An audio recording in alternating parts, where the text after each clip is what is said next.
All right, kicking off another episode of Zen and Callsigns.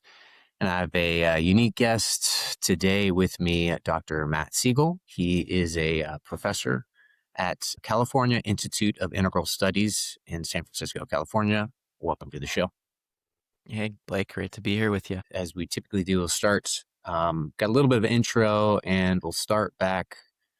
Matt is young, finishing up high school, and you are figuring out what you want to do in your life. So I'll hand it over to you, and then we'll riff from there to present day. Sounds great. Yeah, let's do it. I grew up in South Florida, Hollywood, Florida, to be exact. Nice. And not too far from the beach.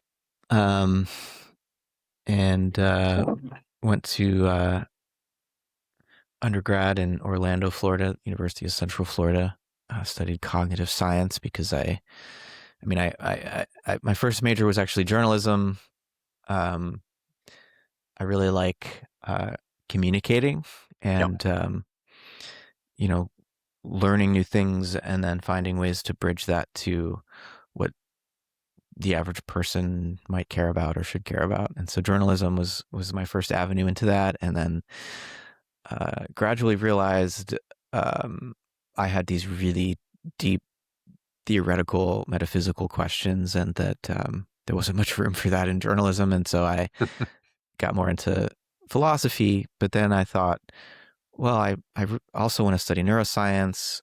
I want to have some sense of what's going on with computer science, and cognitive science was this degree that allowed me to take courses across all of these different disciplines. And so I ended up being pulled in that direction. In my undergrad, in my late teens. But I had some high school teachers that were really influential, history teacher, a psychology and philosophy teacher that kind of got me started asking those deeper questions already as like a 16, 17-year-old. Yeah. Was that there like in your spare time, as if you're doing something, that's where your mind would go? Kind of like that constant inquiry. You just would always be thinking there? Yes, unless I was playing hockey. Right. So as most of my teens until after my freshman year of college, when I finally gave up hockey, there was a bit of a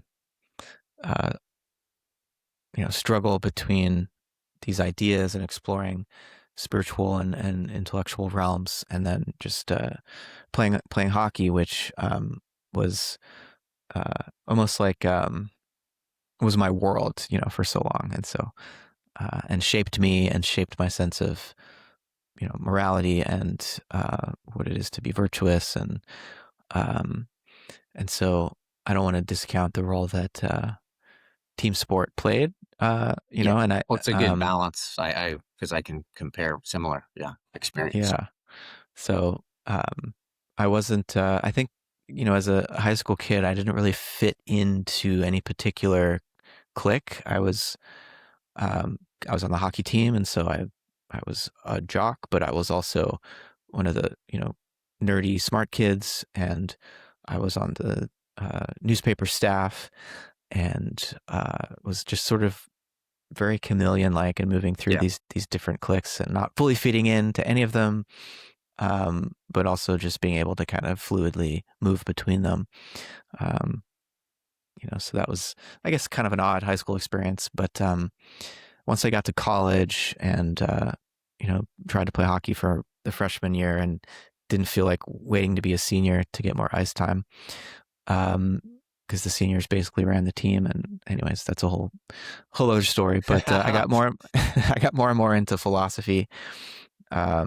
And realized that I wanted to teach, because teaching seemed like one of the professions where I could continue to engage in asking these questions and learning really for the rest of my life. And I'm lucky enough that I was able to, secure a teaching position to become a professor. It's not easy out there these days to do that. And so I'm really grateful I get to philosophize for a living, which to me means just continuing to explore these questions. How does somebody pay me to do this? All right. I know. It's amazing. Yep. Well, yeah. So we mentioned something a little bit earlier, but I'd love for you to go back if you had, or where in your life did you have some pivotal moment to shift in consciousness, if you will, or something like that? Yeah. Well, um, there are, different important uh, moments, but I think Yeah. the real Whatever you feel. turning point, the crux of my life, so to speak, was the first time that I ate some psilocybin mushrooms. I was 19 years old, and I'd been reading a lot about psychedelic experience, and I had been listening to a lot of Terence McKenna lectures, and That's what I was thinking. I was um, like, probably. yeah. And so I had done a lot of research. I'd been reading Arrowhead.org, trip reports, and I was definitely front loading myself with a lot of descriptions and perspectives, and um, before I actually had the experience for myself. And at the time, as a 19-year-old, I was also like meditating. I was reading a lot of Alan Watts and D.T. Suzuki and Chogyam Trungpa, and really deep into Buddhism, but a Americanized, Westernized kind of Buddhism. Um, and so I went into this first mushroom experience with all of that context and setting, right? And so um, I was quite shocked and surprised to discover uh, in that experience and to encounter really the Christ being. The reason that's surprising is because I had really run away from Christianity, and my parents are mixed, Jewish father and kind of evangelical Christian mother, and I had run away from Christianity and the whole biblical sort of Abrahamic religious traditions just because Christianity seemed to me to be uniquely stupid among all of the world religions. Just all the odd things that you needed to believe in, as I understood it at that point. Um, Mostly mediated through my mother and the role that fundamentalist Christianity plays in U.S. politics and cultural life. And so I was shocked to encounter this being that I immediately recognized as the Christ or the Logos. And it was a humbling experience, but also an empowering experience at the same time. And it wasn't like sometimes you hear about these psychedelic experiences that are like activating the Messiah complex, and people feel like I am the second coming. And it wasn't like that at all. There's a clear, What was the visual for you, like, if you could contextualize it? well, I was in my dorm um, at college, and I had as the experience was coming on, I had this tapestry hanging in my room of the Om symbol, and I was writing in my journal, and I drew the Om symbol, and all of a sudden it started to morph into all these different forms. It became an eyeball, and then it became a radiant sun, and then it became the face of Christ, and then it became the word logos. Like I was redrawing what had started as an Om symbol as it metamorphosed through these different forms. Um, and visually, for me, I had to eventually put the pen down and close my eyes, and then I I I saw it was like the outline of a face that was kind of hovering just inside of my face, and this it was it was it was more of a sense of a feeling of warmth and this the sound of a voice really than it was a visual, but it was just this outline of the countenance of this being just inside of my face, and the the voice I was hearing. It was, I mean, after I stopped drawing the Om symbol and it, uh, I put my pen down, the voice basically just introduced itself as the word, the logos. And then I was able to then pick my pen up eventually and recorded a whole sort of, it was like automatic writing. And it was I feel like the page and my writing was a way of sort of scaffolding and providing a means of reflecting on what was happening. And it wasn't that the voice was easily translated into the words I was writing. It was more that um, I felt a communication occurring, and then what I was trying to capture on the page were just like the mnemonics to help me remember what was being communicated at a much higher uh, information density than anything I could hope to write on the page, if that Yep. makes sense. Yes. Um, and, that lasted in clock time probably for about 45 minutes. Uh, and then, the trip proceeded in um, different enjoyable ways. But this Christ experience wasn't necessarily, I wouldn't say it was just enjoyable. It was transfiguring and humbling, as I said. And um, it left me after a few hours later kind of came down and could reflect in my normal state of consciousness on what had occurred.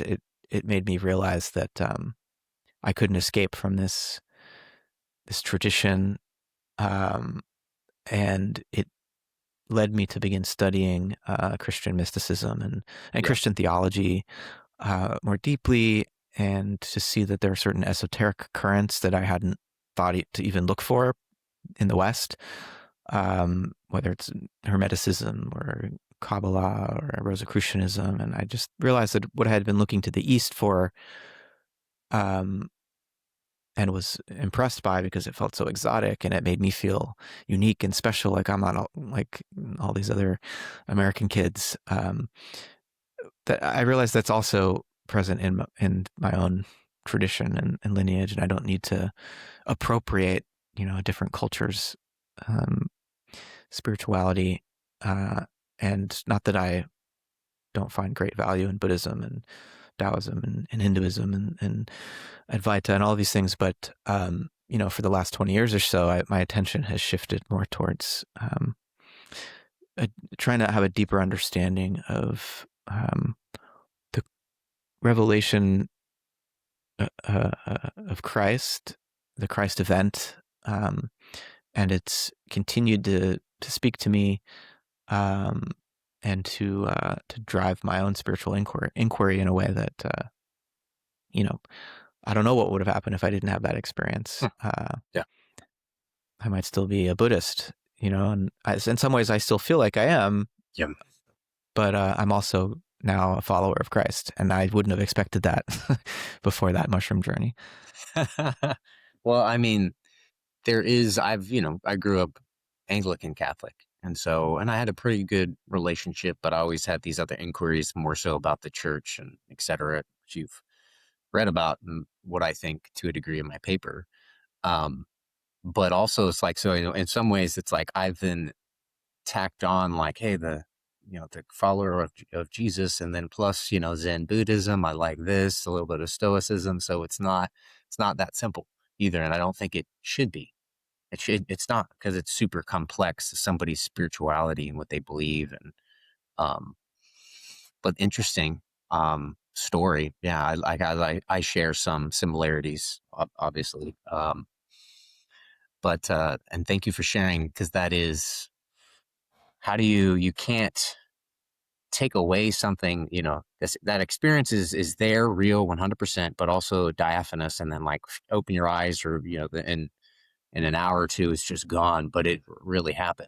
And I feel like that is the essence of consciousness and reality, where your life and different experiences and that people have they separate you off to, especially onto an inquiry, into philosophy, because it seems like it doesn't end, and then sometimes you're like, didn't everybody do this already? And then, but it's evolving though, especially, I think with AI and philosophy. And so, um, but so I digress. So we're back to kind of college, beginning of college, that experience. Mm-hmm. And so that kind of maybe changed your trajectory a little bit. So if you can start there and a synopsis of kind of like who you were studying, why, and on that journey to get here. Yeah, well, I had been exposed to thinkers like Ken Wilber pretty early on there. Um, I think a coworker of mine at the um, coffee house that I worked at recommended Ken Wilber. Um, and I read a few of Wilbur's books, and then I went to Wilbur's sources pretty early, like Jean Gebser and Sri Aurobindo.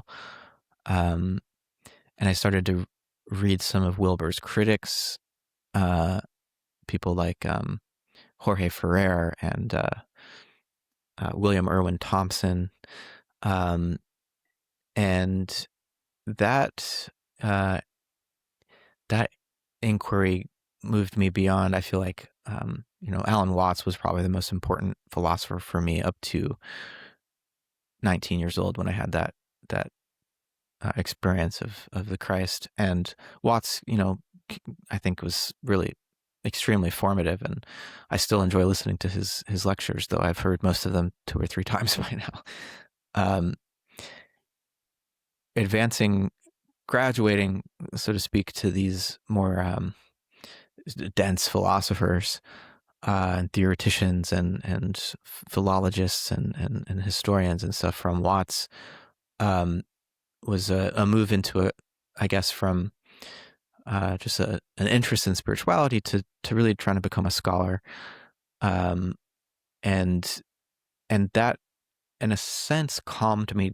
It calmed me down a bit because I realized um, I am entering into an ancient conversation, and that there's a whole wealth of other um, experiences and you know ways of interpreting those experiences that just contextualize what I personally had experienced. And so um, the second half of college was really my rush to get up to speed with the conversation that has been going on for thousands of years, uh, philosophically, spiritually.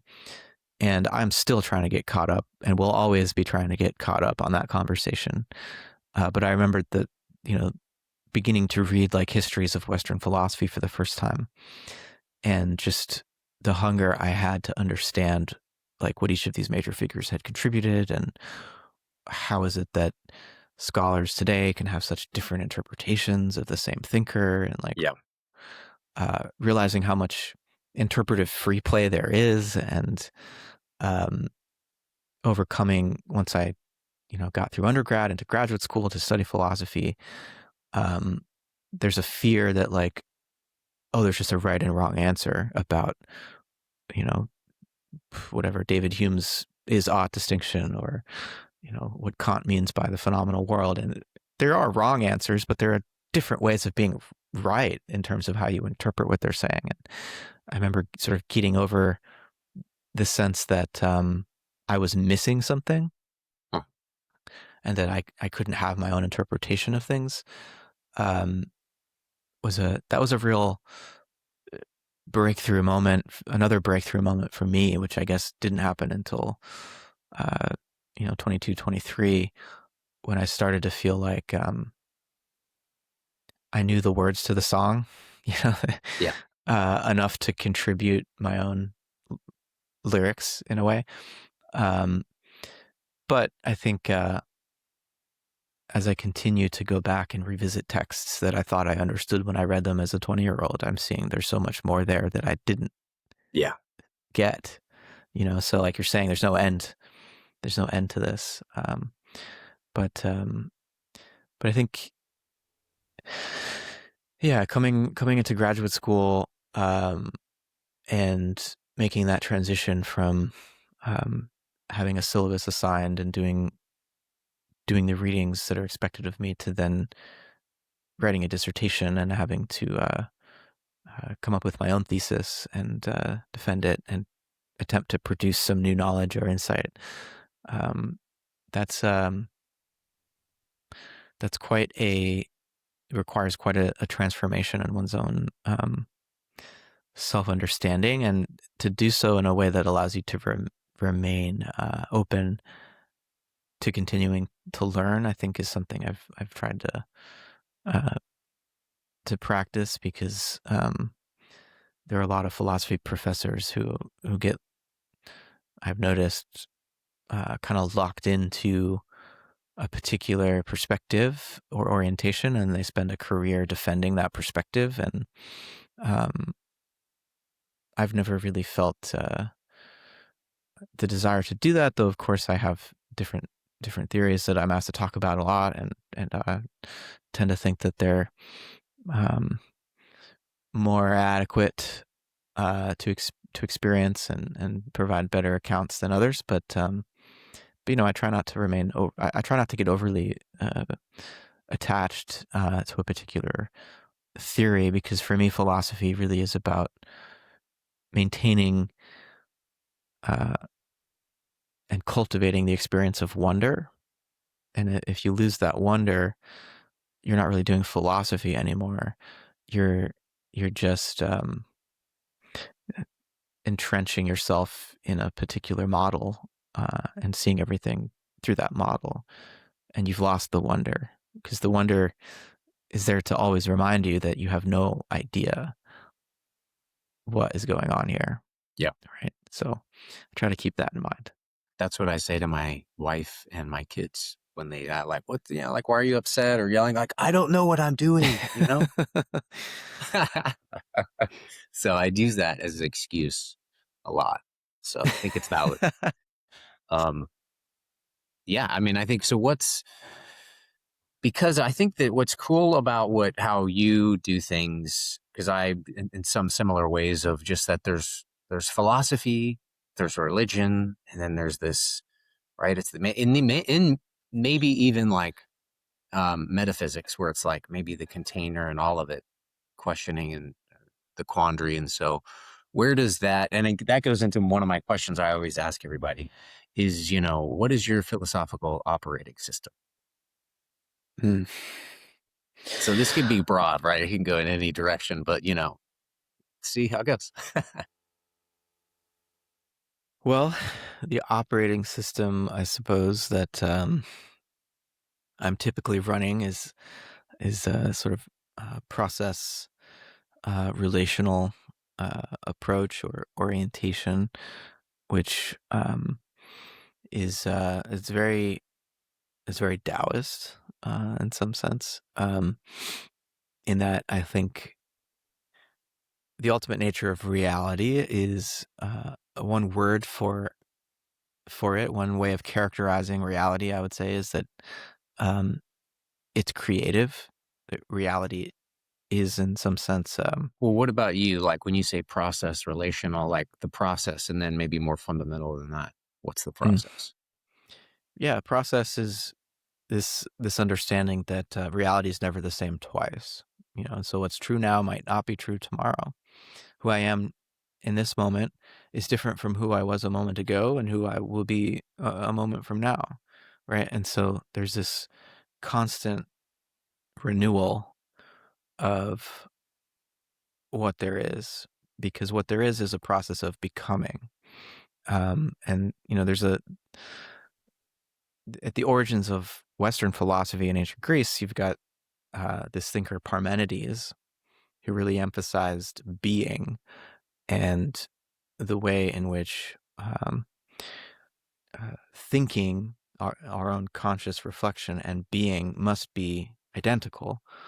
And Parmenides ends up, and the thinkers who follow in Parmenides' wake and his lineage end up really having fundamental questions about the nature of motion. Because if being is what there is, sort of internal to that beingness, maybe from a relative perspective, it might seem like things are moving. But from the perspective of being as such, everything is already what it is. There is no motion in the context of being. But then there's another philosopher who comes a little bit after Parmenides, Heraclitus, who's really focused on becoming rather than being, and who uh, I think affords a different way of being in relationship to reality that doesn't try to fix um, our understanding of it, but that acknowledges that there's always, well, there's an ongoing dialogue, there's a call and response, there's a kind of polarity to the relationship between our own thinking and being or the nature of reality, and that polarity functions as a kind of dynamo or an engine that like is generating a creative advance continually. And so Heraclitus says you can't step into the same river twice, not only because the river is new in each moment, but because you are new in each moment. And so I think what Parmenides was saying is deep and profound. And there's a mysticism of being that I would take very seriously, and of the eternal. But I also think what Heraclitus is saying is just as valid, that becoming and creativity and flow are part of the fundamental nature of things. And so when I say that my operating system is process processual and relational, I'm not just simply taking Heraclitus's side here, that being is, or that becoming is more fundamental than being.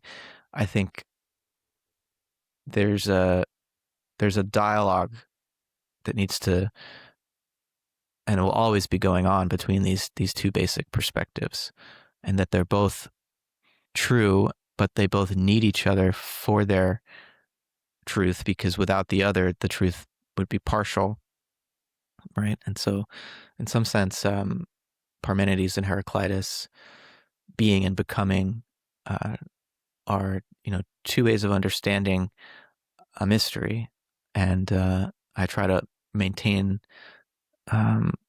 as much attention to that mystery and that polarity and that dialogue as I can, and not become too one-sided about it. So that's my basic orientation. And so it's this blend of kind of Western, Socrates style philosophy with, Eastern philosophy, religion, spirituality mixed in. I mean, like, what would you describe it as? Yeah, well, I mean, I think there are important general characteristics that one could offer that distinguish what we mean by Western philosophy, what we mean Sure. by Eastern I'm or more Asian. just trying to separate continents, and that's all. Sure. Yeah.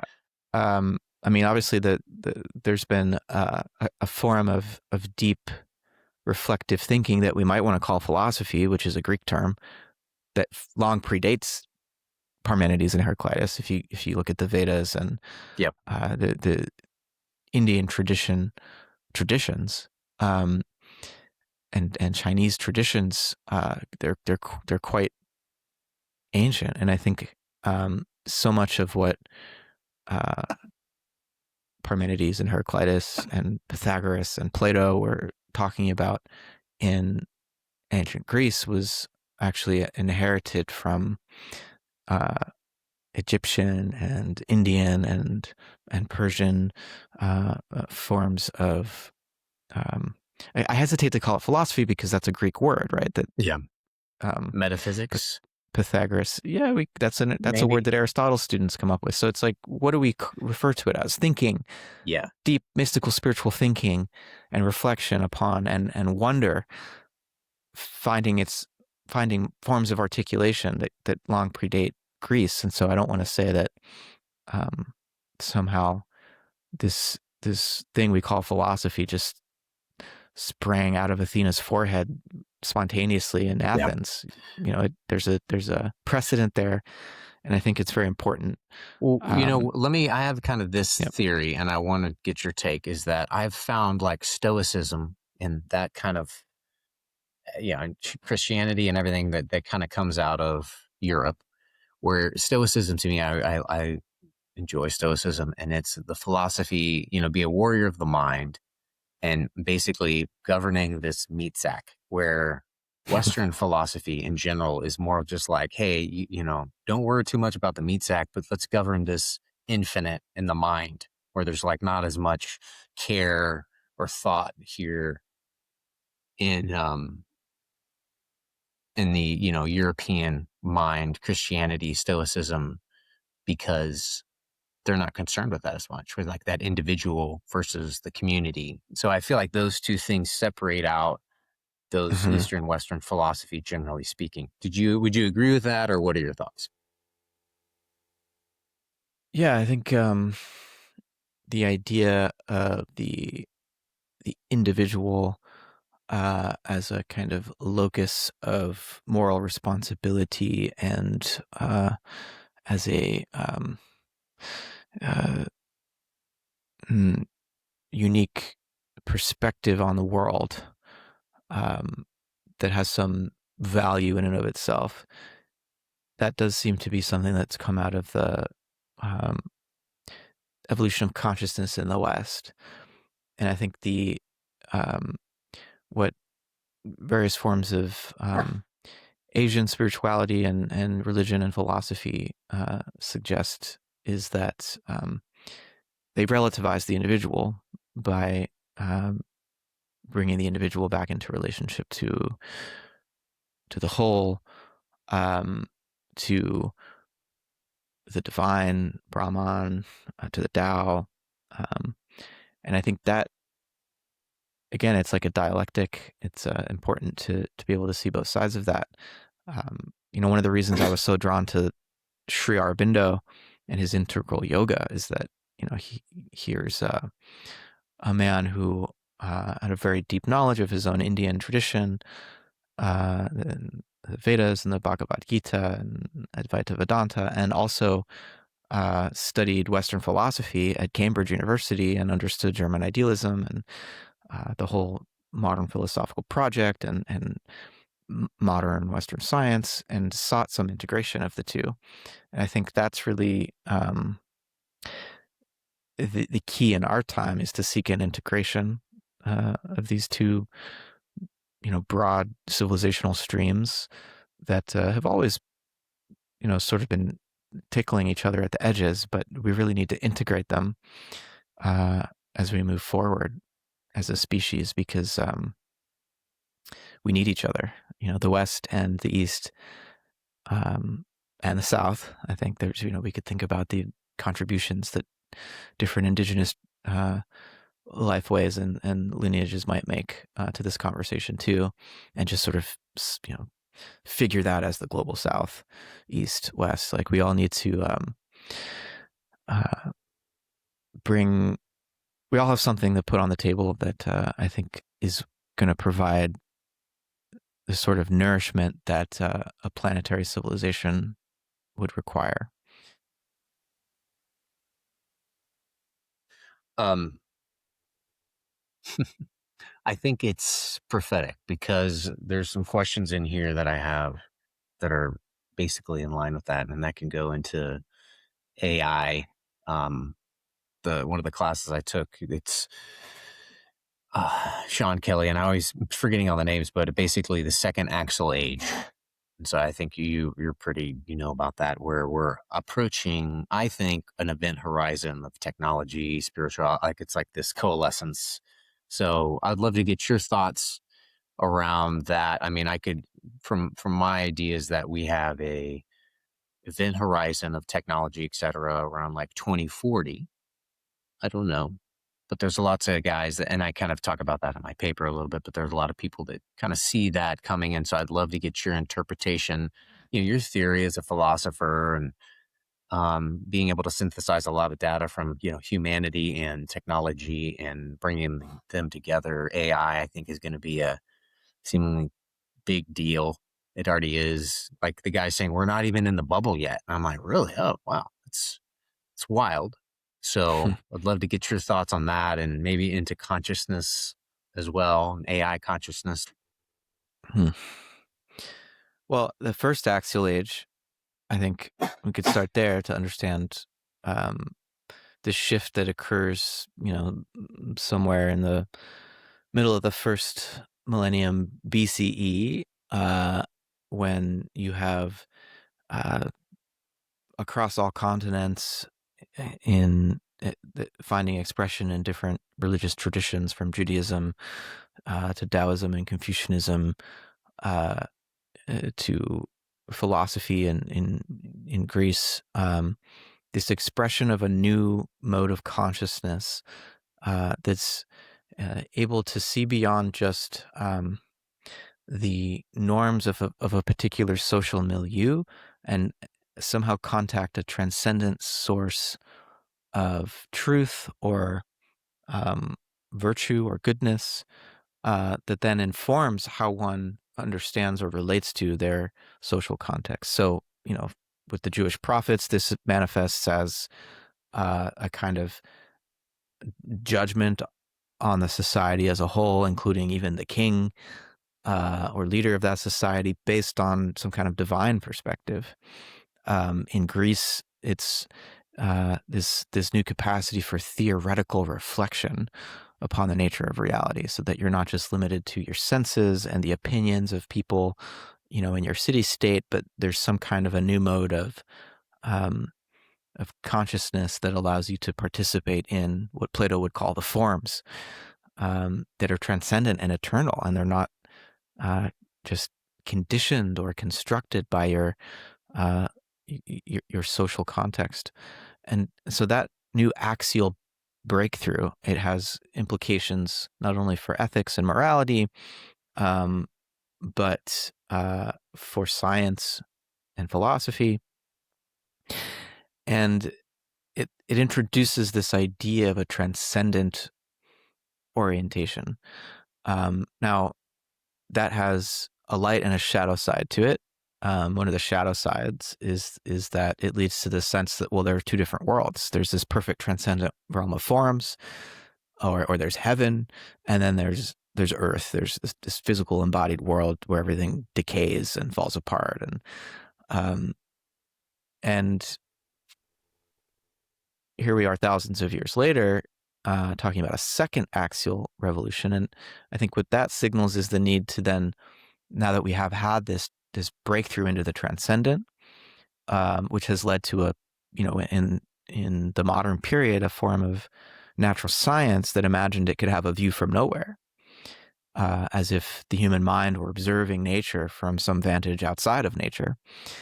That's a direct sort of descendant of the axial revolution. Now, the problem with that is science itself discovered through quantum physics that, actually observation can't be separated from measurement and how the physical world manifests. It seems that there's a way in which the physical world manifests in the ways that it does because of how we choose to measure it. And so all of a sudden, this Cartesian view of consciousness outside of nature, looking in, observing it as if objectively, doesn't make sense anymore. And similarly, we could think of the ecological crisis as an example of how this more axial, first axial age mode of relationship to the world that made us feel like, as human beings, we come from somewhere else. It's like we were parachuted onto this planet from another dimension, and we don't have that sense of intimate connection or a sense of imminent relationship to the material world. Well, that might explain why we've gone about destroying it and why the life systems of the planet are unraveling. And so the second axial age is an attempt to integrate this transcendent connection to something divine, to reintegrate that with the material, the embodied, the biological, the earthly.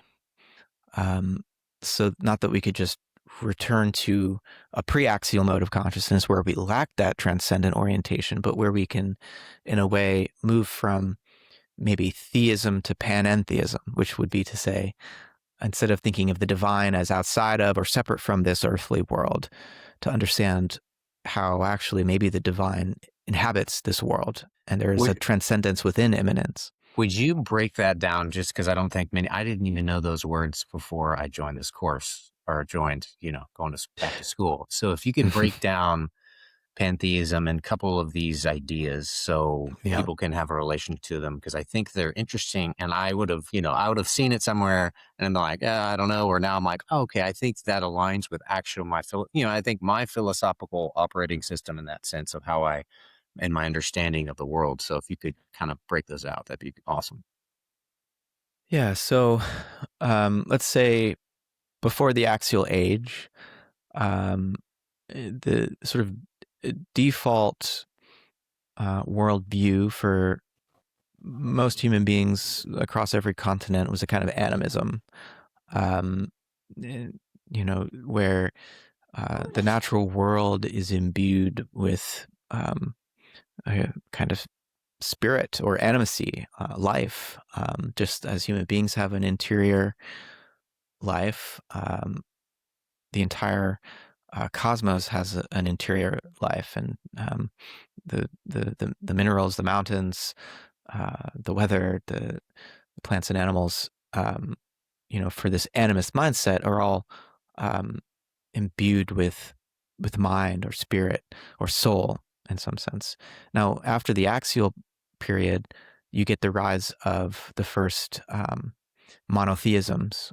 Like in ancient Israel, there was this idea which was quite novel, um, that rather than each tribe having its own kind of local god or gods, um, the ancient Israelites all of a sudden started to feel like their God, Yahweh, was everyone's God, was the God of the whole universe, and not just a local nature deity, so to speak, but the creator of the whole world and of all human beings. And so that shift to a kind of monotheism um, was the first crack in this animist worldview. Um, but initially, it was this imagination of the divine as separate from the world and having created this world.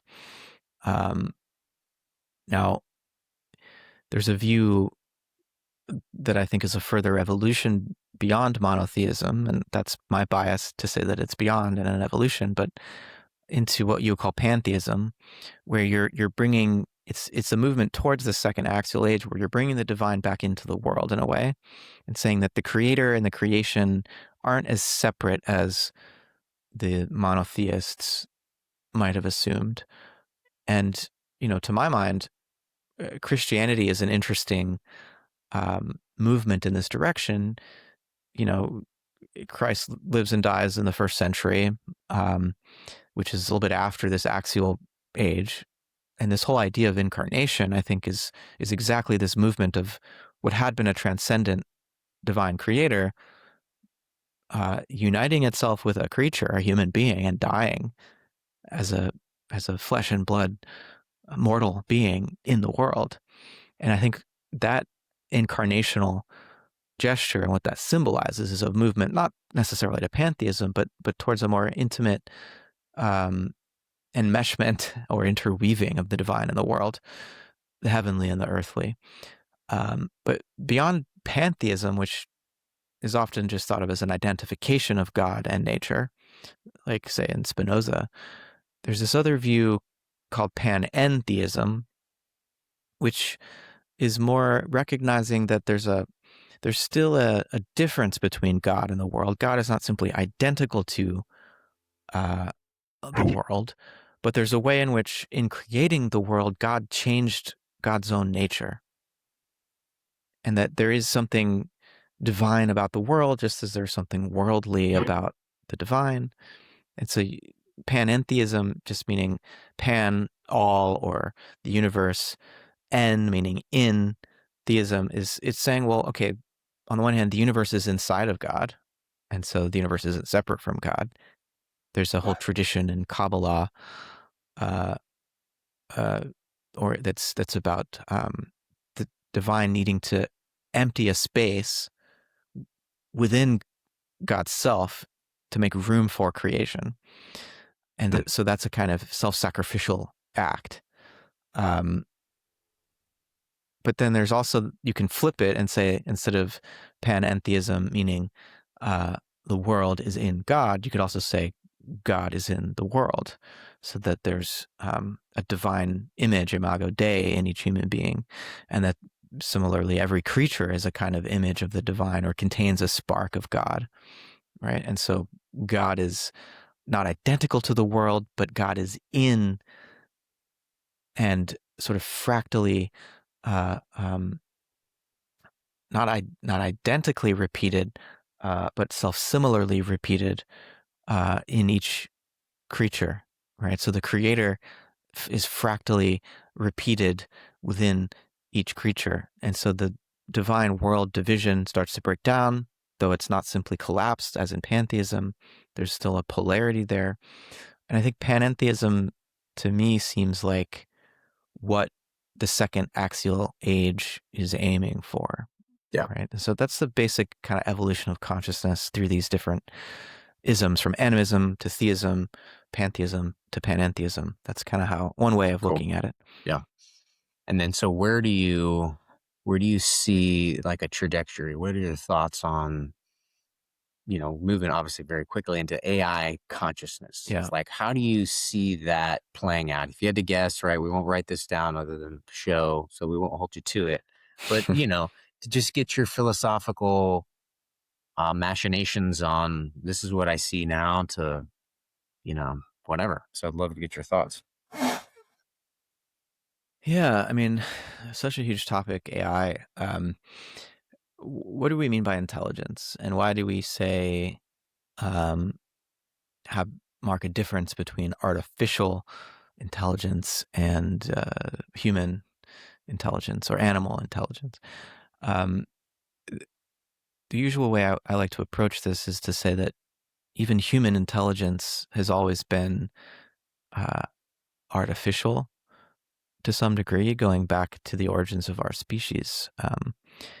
The very nature of technology, say, uh, the usual example of the first technology that humans acquired is fire, like harnessing fire for our own purposes.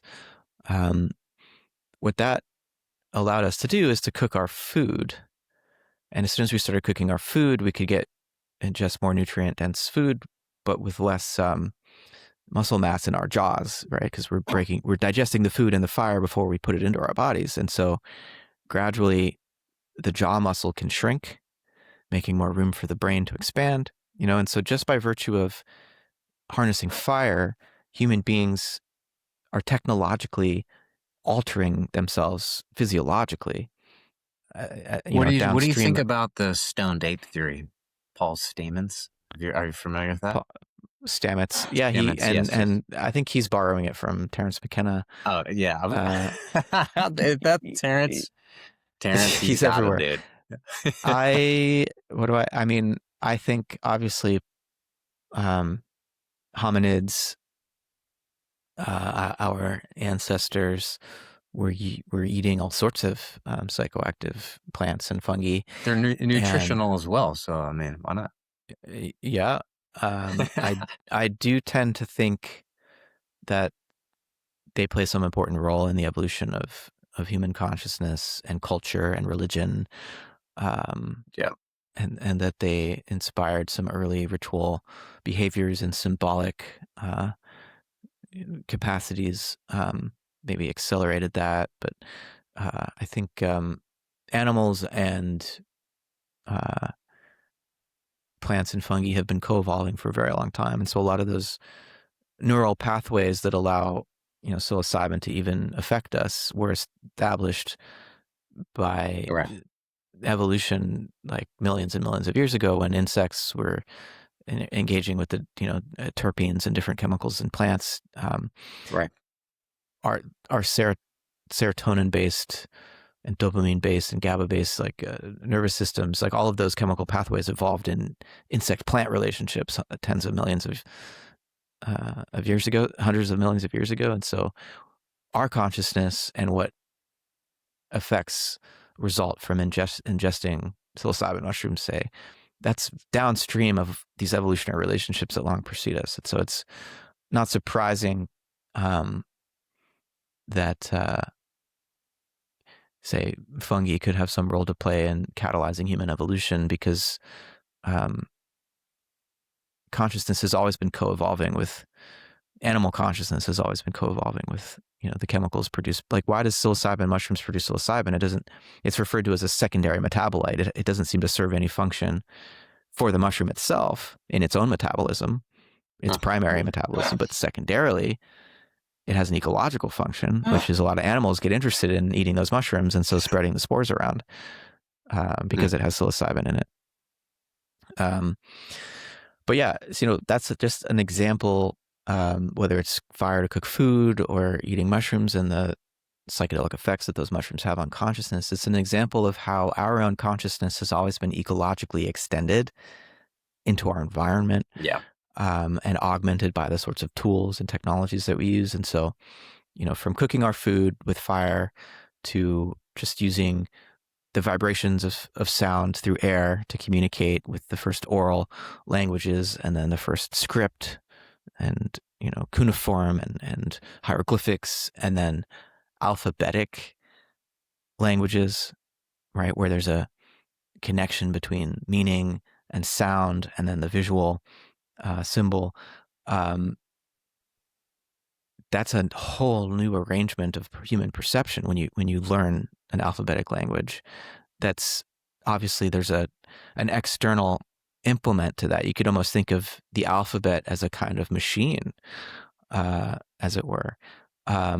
It's not like a sophisticated computer, but it's a kind of computation system that exists and has rules independent of any particular brain, and then with the printing press and the whole evolution of media technologies in the 19th and 20th century through the telegraph, you get the first photographs, and then you get radio, you get television, the internet, and all of these technological advancements have So where do you involved... see us right now? So we're going towards, I feel like asymptotically, we can't tell, towards this AI consciousness. Where do you see that?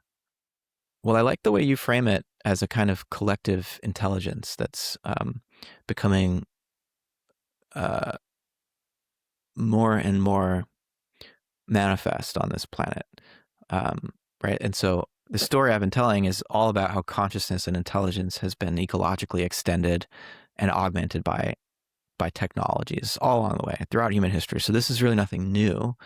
I mean, Plato was worried about alphabetic writing 2,500 years ago. Like, it's poisoning the minds of the youth, and they're going to lose their memories. Wow. And so now we have the same sorts of arguments about large language models and generative AI and machine learning. But I think it's the same story intensified and accelerated. And I think we have reason to be cautious. Me saying that this has been going on for thousands of years isn't to say, well, then we can relax. Nothing new to see here. No, this is new because it's massively accelerated. And the risks right now, I think, we weren't really at risk yet of imagining that like a printed book is thinking for itself, though the Catholic Church banning books and putting them on the index was already, hundreds of thousands and thousands of years ago, was already an example of the concern that there's something about a book that can be incendiary and transform consciousness. Well, now we have large language models that talk back to you and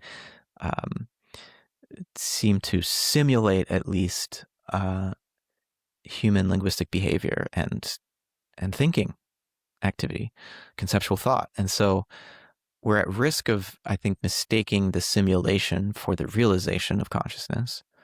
Just because a large language model can pass the Turing test, say, doesn't necessarily mean that there's consciousness there. That said, I think that the real question for me is not when will large language models become powerful enough for consciousness to emerge or something. The question for me is more, well, how are these large language models changing our consciousness, and what new, as you explore in your paper, what new sorts of consciousness might emerge that involve individual human beings like you and me as nodes or neurons within that larger mind, and how might artificial intelligence systems of various kinds be supporting and augmenting the emergence of that larger mind? That's the interesting question for me.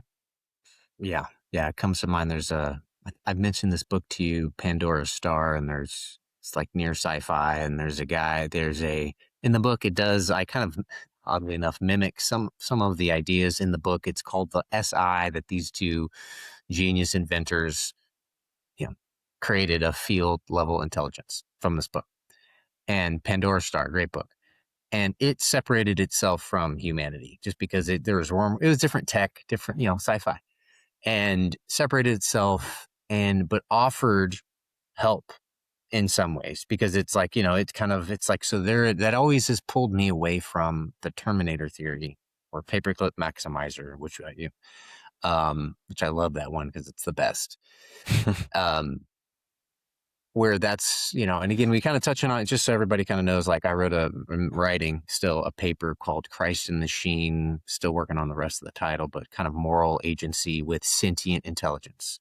And the idea that at some point, a field level of a super intelligence, godlike AI will manifest. That's my theory claim.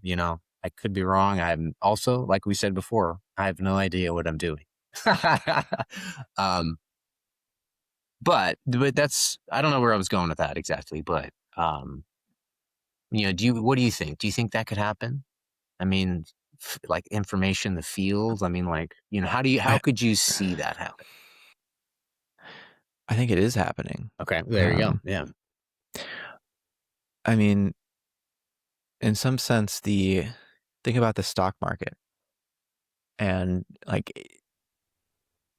large language models came onto the scene a few years ago, which was the general public's first exposure to the power of like machine learning technology and so-called artificial intelligence. But Wall Street and global markets have been using AI machine learning algorithms to make predictions about uh, what the most profitable financial transactions would be to make in any given instant. And most of the trading that's going on is happening millisecond by millisecond by automated systems. There's barely a human in the loop, which is why financial crises can be so terrifying, because all of these deals are set in place based on certain thresholds being reached, and there could be a cascade effect or a positive feedback loop when there aren't enough humans in the loop to say, whoa, wait a minute.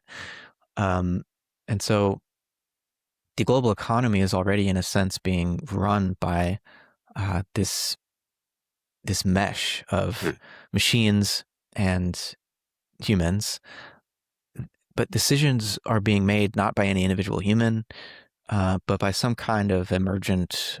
Adam Smith would call it the invisible hand. And I think when you think about complex self-organizing systems like the global economy, Dead intern theory, right? You know what I mean by that, where it's being run by some 50% bots, right? There's something proven now to some degree, right? Yeah.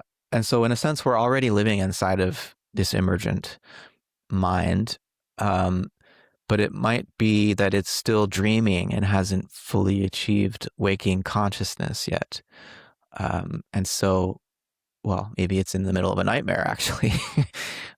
So that, we know that there are various gradients and phases of consciousness throughout our own day-to-day lives.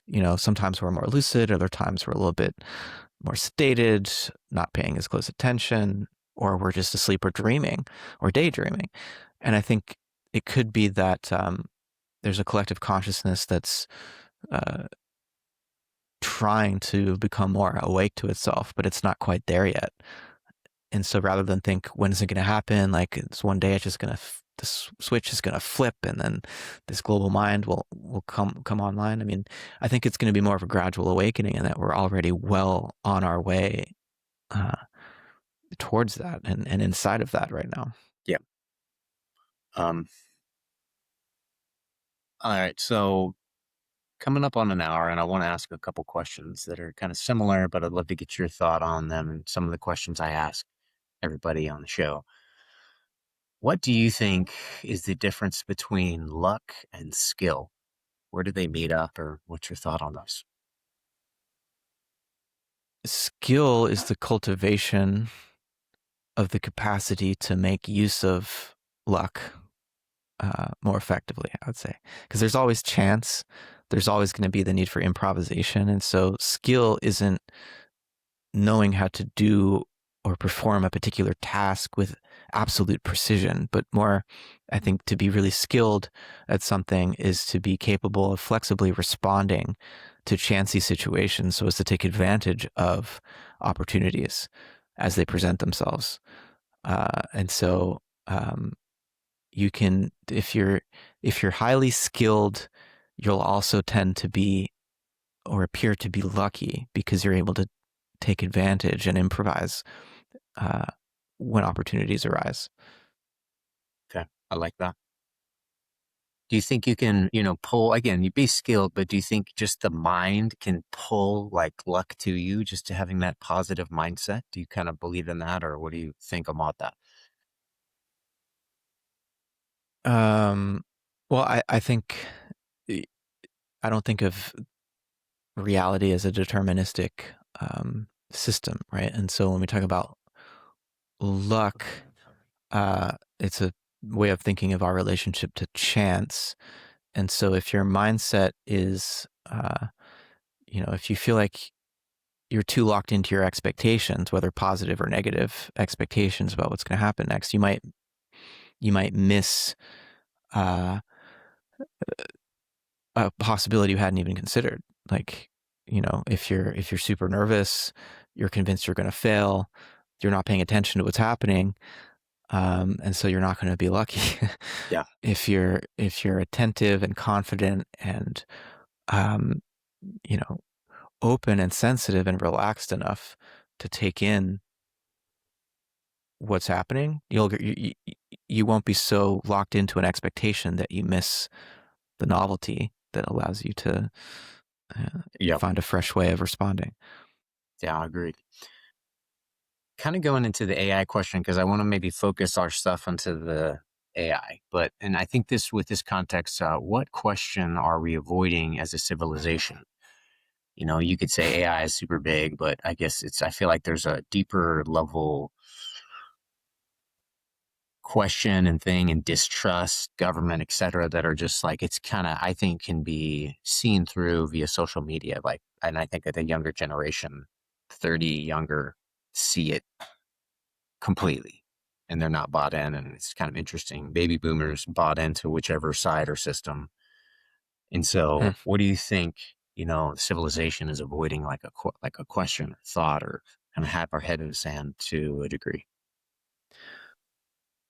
Well, um,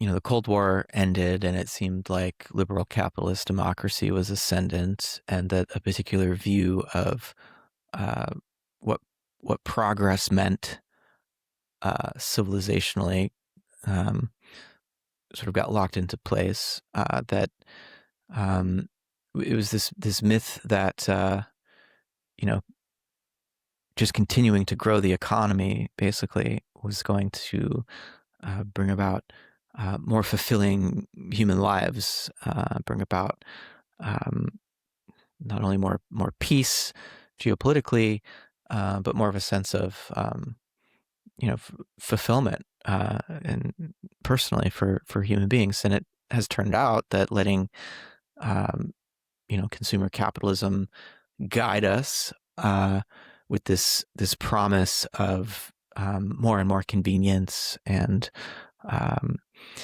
you know technological advancement that would give us more and more power to do what we want. That actually the problem is we don't know what we want, and so it's very easy for uh, corporations to invent wants and sell them to Yeah. us that we didn't even know we needed, but now we need them.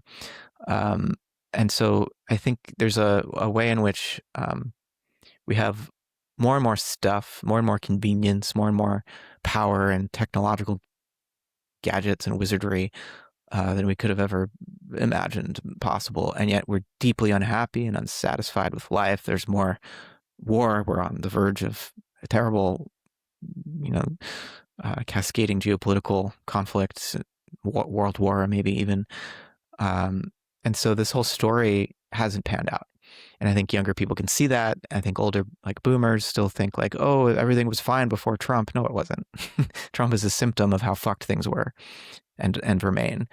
And so we need to think bigger than just we need a new president or some new set of political policies. Like there's a much deeper crisis afoot here, which has more to do with the operating system of our civilization, which has been reduced to I call it the market cosmology. And I'm not against markets, but I think when economics and a particular mode of economics where private corporations are legally tasked with making as much profit as possible while externalizing costs, we end up in a situation where you know we're locked in by this logic into a trajectory that's going to destroy humanity and destroy the earth. And so the deeper questions that we need to be asking, I think, involve um, what do we really want? Well, I feel What like the what you're getting at is, I think about this as well, is there needs to be accountability though. Like there have been things going on, deep, dark, secret fraud, waste, abuse, etc. Right. And so, and even what you're saying is like, how is the company, there's a billionaire CEO, which again, I want people to be billionaires, but it's, I think, and I describe it as like the succubus effect of like, literally it's just Facebook, social media, just like take the soul of like my children upstairs right now are on their tablets. So I don't think they're not on social media, but you know what I'm saying? It's like, hey, how does AI accelerate? And I quote some AI tech bros, quickly as people can type in, that's how quickly AI will grow, of like just taking the Yep. information. Yep. And but there has to be this like not disclosure UFO sense, but like, hey, there needs to be like about like, hey, this has been happening, just FYI, and we need to do this now to correct big, huge correction where it's not going to be cool. People like there's going to be people that are going to be held accountable, and we have to, I think, Yep. for the society to transcend this moment, right? This second actual age, this event horizon from. So I guess like, what's your thoughts on that? Because I think you see that too. Of like, you Yeah. can't then move forward if nobody's like, oh, you murdered, pillaged this, totally fine. Mhm. So I don't know. Right. Yeah, what do you think? Well, yeah. And then I think we're going to need to wrap up here Yeah, in a right. sec. But just this, I think it's potentially one of the biggest heists in human history that the collective knowledge of all of humanity has been fed into these large language models that are now owned by private for-profit companies. They have literally harvested the collective intelligence of the whole of humanity over all of history, and now they're selling it back to us as their product. Right. Right. It's a And little so crazy. the shift here is a matter of like, it's not the technology in and of itself, but can we uh, shift into a civilization where we recognize a knowledge commons, where knowledge isn't anyone's private property. Knowledge is always the product of shared inquiry, and understand the potential of AI in a context where it's not owned by again private corporations whose sole uh, legal um, you know legally enforced task is Right. literally Profit to at all costs. exploit Yep. labor and Yep. externalize costs and make profit for a small number of shareholders. I mean, Right. that's an algorithm of destruction. And if AI is driven by that source code, then we're Yeah. We're fine. fucked. Yeah. Yeah. Yeah. I mean, I see that in how my son has Snapchat and how he communicates with his friends. And his, so I see it, and his on the first, there's his friends, but the first face is the AI bot for Snapchat. That's where it is. It's living there to capture. And I saw, and I go, it just, the first time I get on, like he communicated with it a little bit, but it's just like, wow. I mean, like Mm-hmm. that's like the new drug, period. That is the new Yeah. drug. Everything else pales in comparison. So do you think AI is simply going to be a continued progression, or is it going to be like a boop? You think there's going to be like some spoof event, or it's going to be a progression into this more and more advanced AGI or SI, whatever comes? Yeah. I mean, I don't know that there's just going to be, like a switch that gets flipped to where all of a sudden, like, oh, now we have AGI. Yeah. Um, I think if you just look at the literature, the goalposts are constantly being shifted. Nobody even Yeah. knows how to define intelligence. Right. How would you define intelligence if I, put you on the spot now, just because in the context of AI, how would you do that? Um, well, intelligence, Mike Levin borrows William James's sort of definition of intelligence. It's when a system can achieve the same goal by different means. In other words, it has an end state that it wants to reach, but the usual way that it gets there is blocked. It can then devise an alternative pathway to that same goal, um, but improvising. And But so intelligence isn't just rule following, in other do words. you think that there's some part of that intelligence, let's say that route's blocked, kind of when you get into machine learning, intelligence is like, so that route's blocked, do it other way, rather than doing the paperclip theory of like the efficiency for all sake, I'm doing that, but more of like, hey, if it's doing it from how I've described in my paper, from like a place of like compassion, love, balance, right? These attributes, that pyramid, these four balancing mechanisms that it realizes that it's part of us, it's itself has their consequences for itself, so it could be part of a feedback loop. Then it could then be intelligent as a entity itself with agency. Um, I think that whether or not a digital computer, even a machine learning system with a neural network and all of that can ever um, do something more than crunch numbers, which is to say, actually have a hedonic gradient in the sense that it has feelings and emotions and motivations.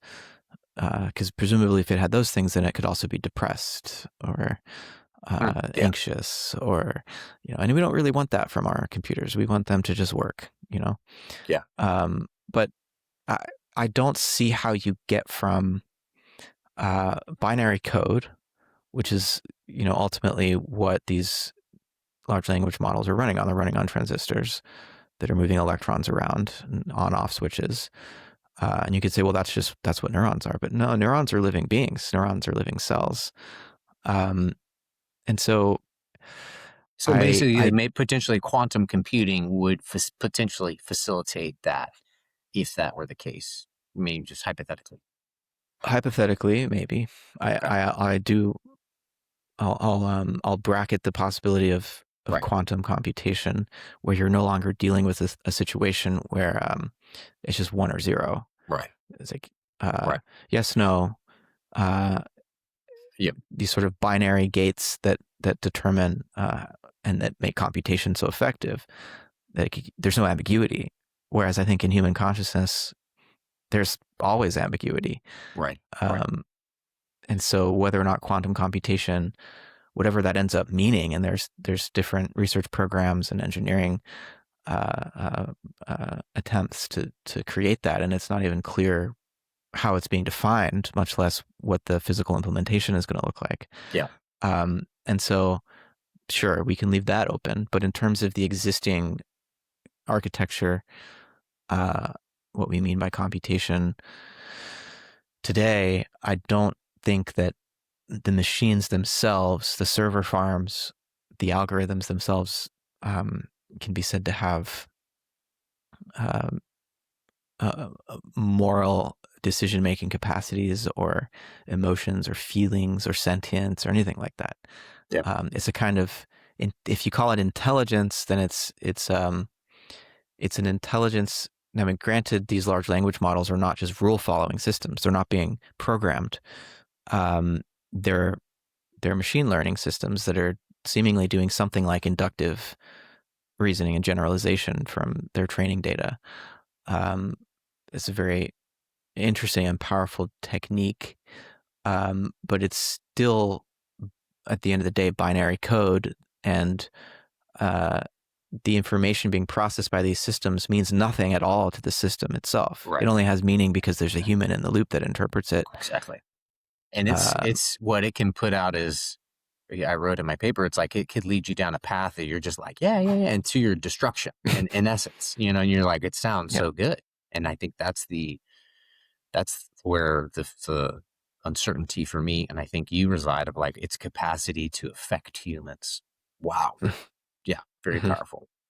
Appreciate it a lot. Again, would you maybe share where anybody can find you, your kind of, I know because you have a podcast as well, kind of share some of your details. Yeah, if you just Google footnotes number 2 Plato, you'll find my blog, my Substack, my YouTube. Okay, Yeah. awesome. Cool. Well, again, thank you for your time. It's a Thanks, pleasure. Blake. Yeah, well, go ahead. Kill it. See ya. Thanks, Blake.